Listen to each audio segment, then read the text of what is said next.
The evening opened like a slow, deliberate curtain. Gold light drained from the old rooftops.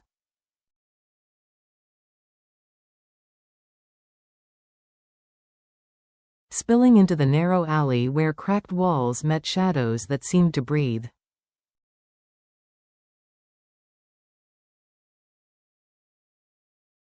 The neighborhood held its silence the way a frightened child holds its breath, tight.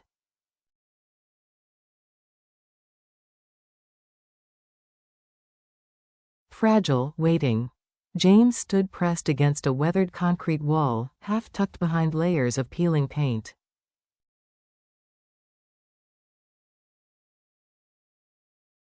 The dim light washed over his face, catching the sharp line of his jaw, the tension carved beneath his eyes.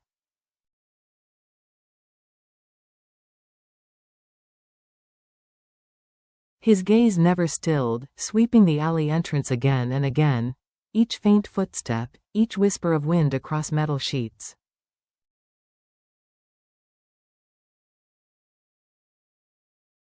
Tonight, the air felt wired, stretched too thin, made his pulse tighten. From a distance, the low hum of an engine fractured the quiet.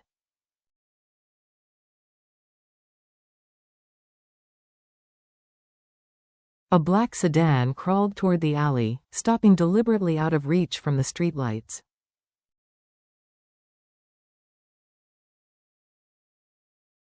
The door cracked open. Lynn stepped out with the alert posture of someone who had survived too many close calls.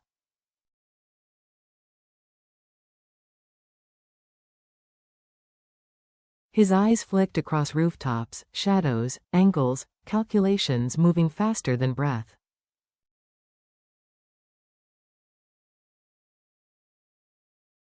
"No one followed me," he murmured. His voice carried just enough weight to reach James and then vanish into the heavy air.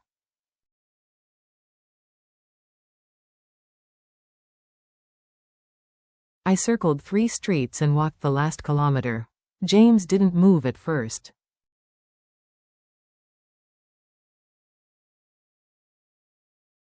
He watched Lynn the way one watches the last person they can trust, cautiously, but with attention built on shared scars.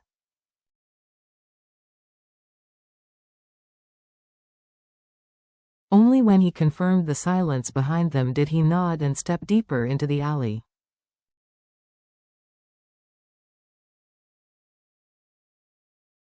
"Come inside," James said, his voice low, crisp. "The walls are closing in. We can't afford a single mistake."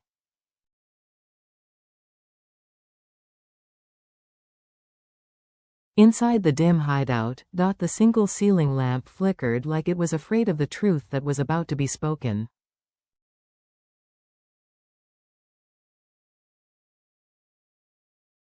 Lynn dragged a wooden chair across the floor.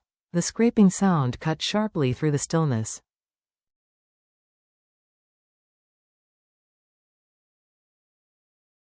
He sat, but not comfortably. His shoulders stayed tight, his breath shallow. In his hands, a small black USB.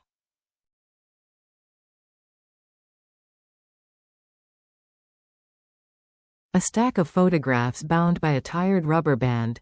He placed them on the table. The thud of the photos hitting wood felt louder than it should have, an omen of something irreversible.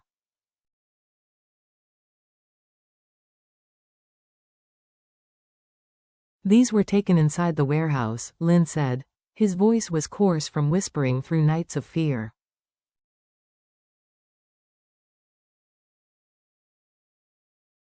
Men were going in and out at midnight, moving shipments, and none of it matches the company's official inventory.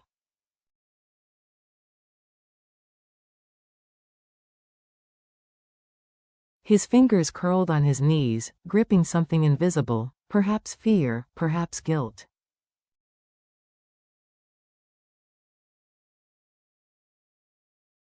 James flipped through the photos slowly. Too slowly. As though each picture was a dagger he had to absorb fully before moving to the next.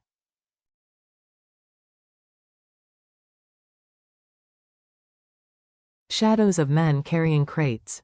Hidden compartments. Vehicles that should not have been there.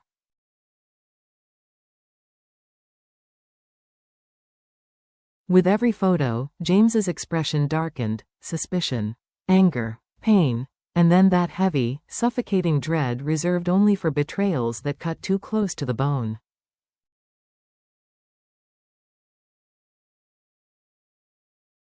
This isn't enough. His voice broke the silence like a weight falling, especially monitoring my father's movements.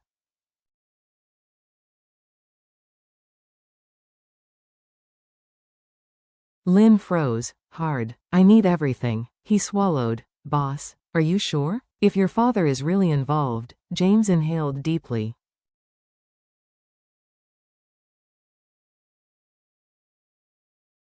His chest rising and falling with the ache of a truth he did not want to face.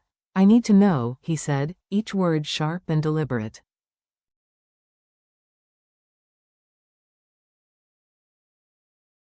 I won't let this family, this company, walk blind into whatever darkness he created.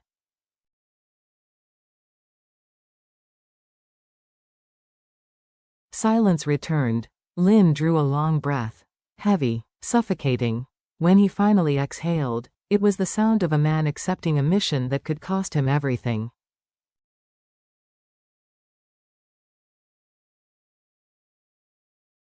No matter how dangerous it is, I'll do it. His voice steadied. You saved me and my brother.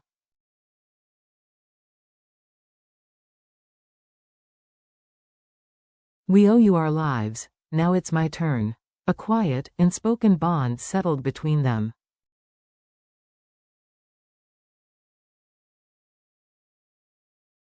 When the name Fat surfaced, James immediately shook his head.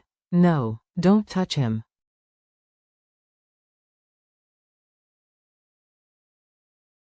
I trust only two people in this world, you and Fat. Trust, a simple word, yet spoken with the weight of years of betrayal.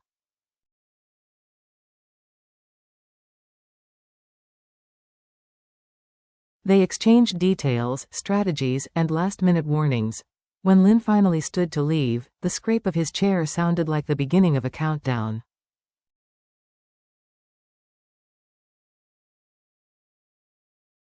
Boss, he said at the door, don't trust anyone, not even people close to you. The warning lingered even after Lynn slipped out into the night.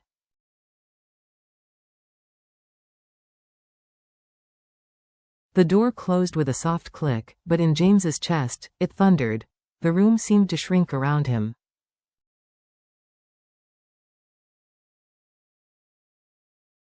Warm light softened nothing. His heart felt heavy, pulled in opposite directions, duty and fear.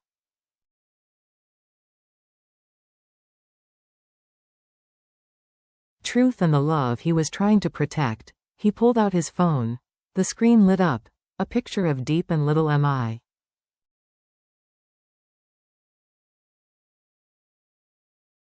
Two smiles. Two reasons to live. Two reasons to fight. A whisper escaped him, small, raw.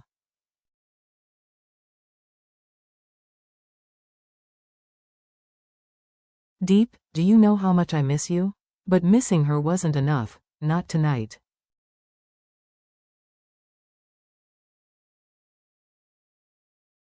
At Deep's house the late afternoon sun melted into gentle orange light. The small yard smelled of earth and warm wind.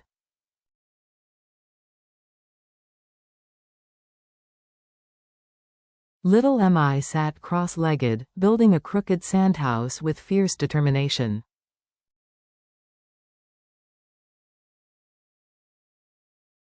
Every few moments, she glanced at the gate. Auntie Deep, she murmured sadly. Why is Uncle James so long? I miss him.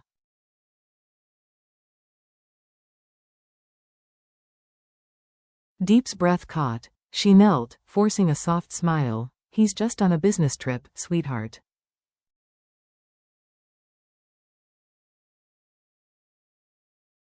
But Mi's innocence dimmed. Her tiny shoulders sagged. Deep watched her, then quickly wiped the tear sliding down her own cheek.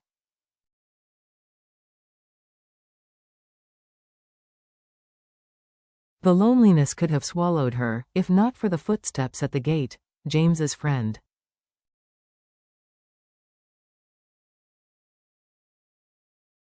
The quiet guardian. He stepped toward her. "Don't worry," he said, voice steady, "I'll bring James back safely."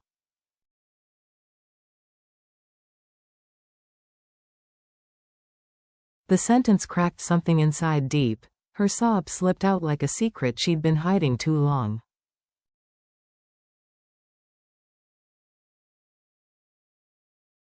"I just want him to come home." Emma looked up. Hearing Deep cry was enough to break her small heart.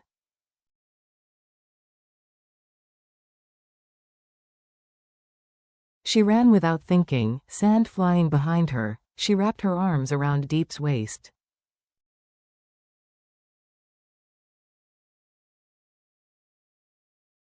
"Auntie Deep, don't cry. If you cry, I'll cry too." That innocent devotion shattered Deep.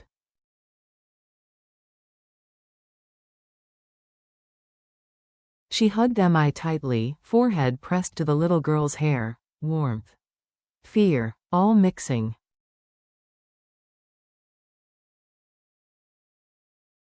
"Tears. No one is crying," Deep whispered. "We'll wait for Uncle James." "Okay," Emma whispered, voice trembling.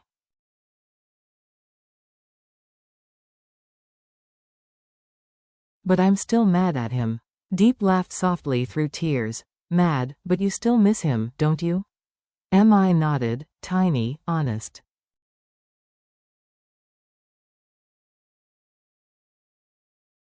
The sky dimmed. Shadows grew. Worry thickened around them like fog.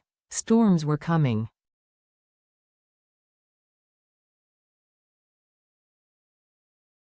On the road night swallowed the road leading home. Streetlights flickered weakly as James drove.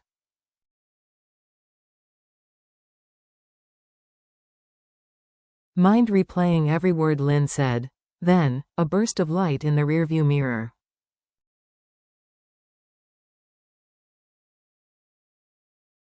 Headlights. Too bright, too close. A dark car tailing him. Matching every turn, every speed change.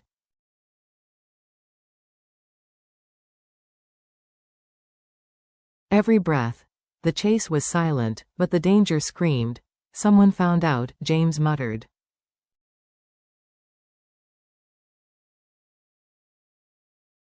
His grip tightened. Deep's trembling arms holding Emma flashed in his mind. If he lost tonight, he would lose everything.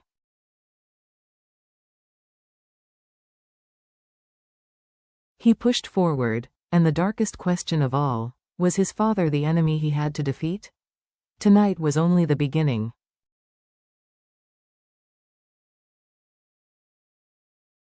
And the shadows were no longer hiding. They were coming for him. The dark-colored car behind James did not speed up, did not slow down.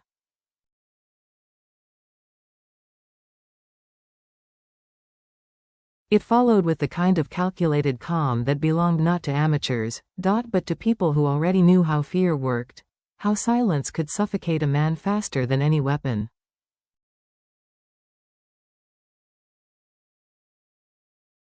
James exhaled slowly, forcing his heartbeat to settle. He glanced at the mirror again.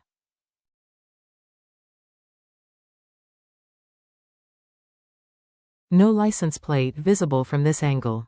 No face. Only two merciless beams of white light washing over the rear windshield.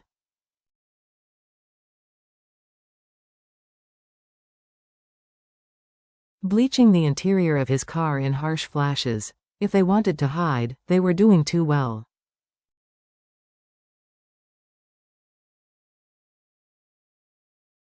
He shifted gears. If they wanted him to know, they were doing even better. James turned onto a narrower forest road, one he usually avoided at night.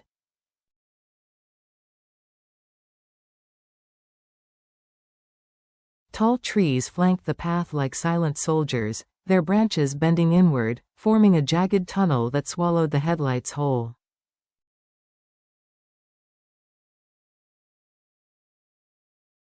The other car followed, not hesitant, not afraid, trailing him like a shadow detached from his own spine.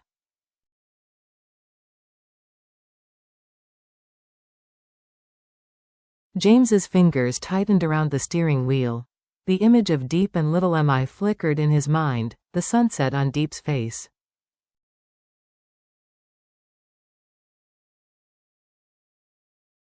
The trembling of her shoulders as she held back tears, Mi's tiny arms gripping her waist.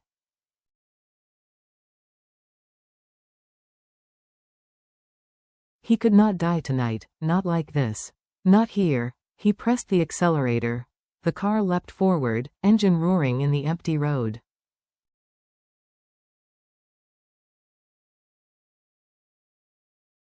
Trees blurred into streaks of black on both sides. The wind battered the windows in rapid thuds.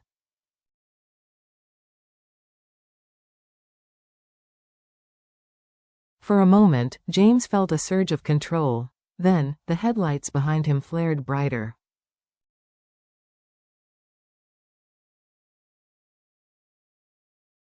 The car was speeding up. Damn it. James took a sharp left turn. Tires screeched violently on the asphalt.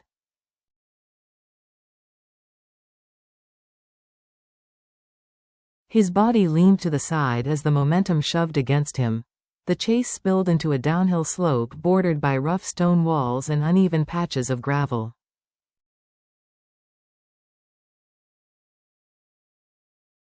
One wrong move and the car would flip. Yet behind him, the black vehicle pivoted with perfect precision.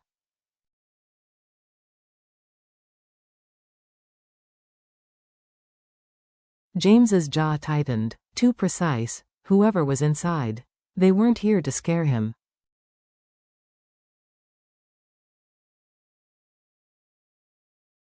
They were here to test him. He reached toward the dashboard where a small hidden button was embedded beneath the plastic panel.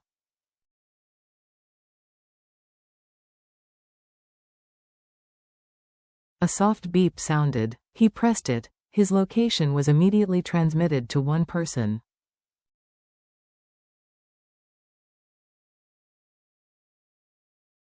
Fat, and one person only, not anyone else. Not Lynn, the man he trusted most. The forest road curved sharply.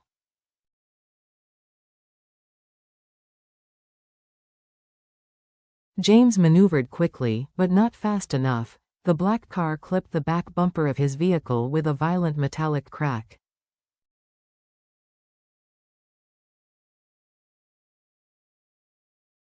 His car jerked forward. The steering wheel vibrated uncontrollably, this time harder.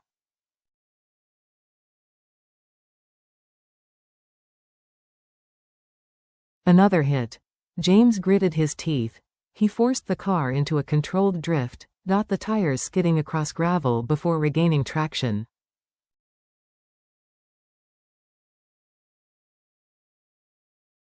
Dust exploded behind him. The other car didn't stop.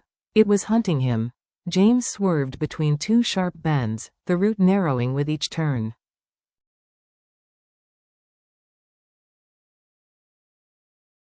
Ahead, the old bridge stretched across a dried riverbed, its railings rusted and broken in several places.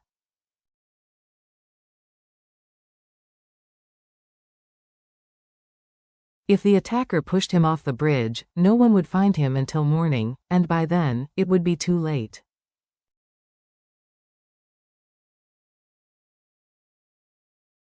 James inhaled deeply through his nose. He wasn't ready to die, but if he had to go down tonight.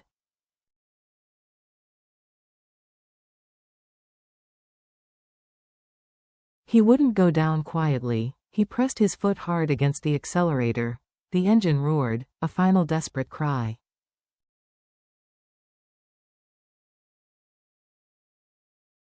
He shot across the rickety bridge. The wooden planks trembled under the wheels, some splintered.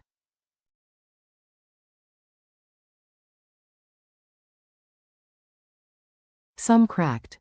James's breath caught in his throat as he felt the bridge groan from the weight.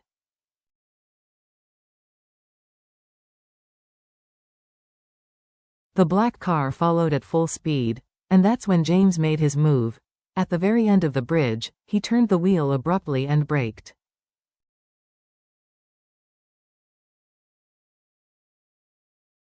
His car spun 180 degrees, skidding sideways in a cloud of dust. He now faced the oncoming vehicle head-on.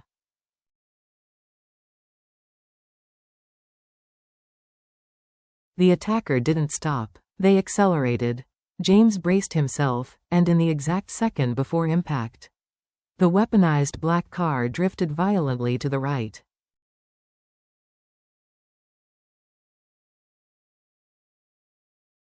Smashing into the wooden railing, the old bridge screamed as the structure tore apart.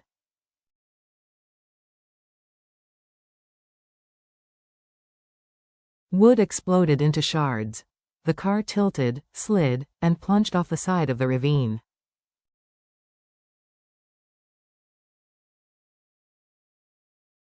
A thunderous crash echoed through the forest.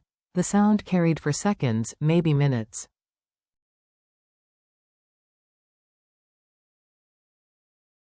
Then silence. A deep, unnatural silence that vibrated through James's bones. He stayed still in his car.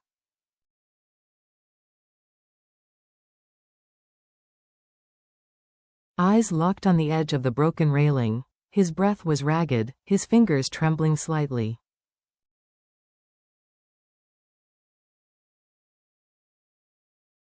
But from the weight of what had just happened. Not from fear. Someone had tried to kill him.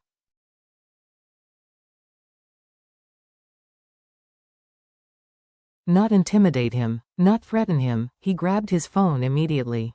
Kill. A message from Fat had already arrived. Received your signal.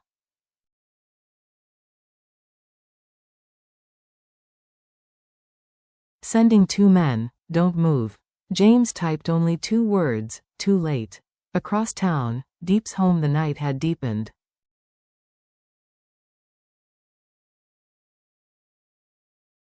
Deep sat on the edge of her bed, her arms wrapped around her knees. Little Emmy slept beside her, curled into a small ball of warmth and innocence.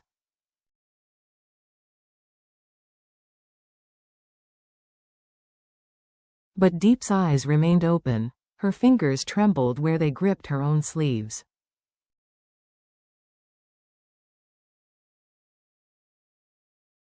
Her breath shuddered occasionally in the dark. Something felt wrong tonight, not the usual loneliness.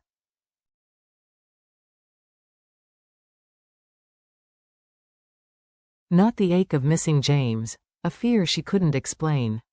A deeper fear. She stood and walked quietly to the window.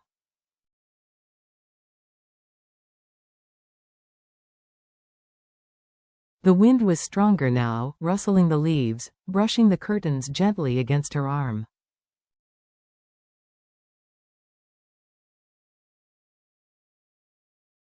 She pressed a hand over her heart. James.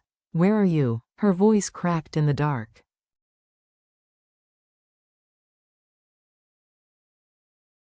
As if somewhere out there, in a ravine, near a broken bridge, a man was bleeding, fighting, or trying to breathe.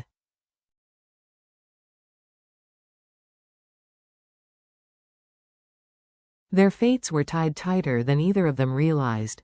Meanwhile, at the ravine, James approached the collapsed railing slowly.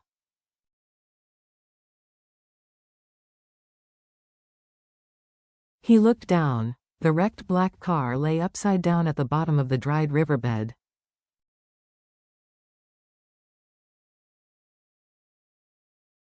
Crushed like a tin can. Smoke drifted from the engine. One headlight still flickered weakly.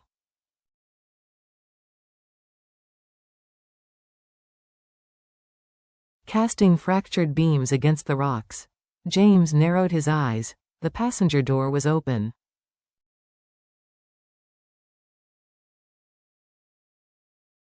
Someone had escaped. Empty. Someone trained. Someone fast. James's heartbeat steadied.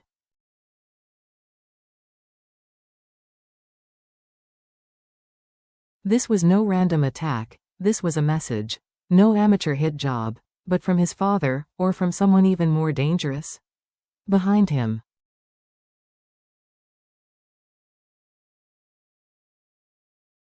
The sound of approaching engines grew louder. Fat's men. James turned away from the ravine.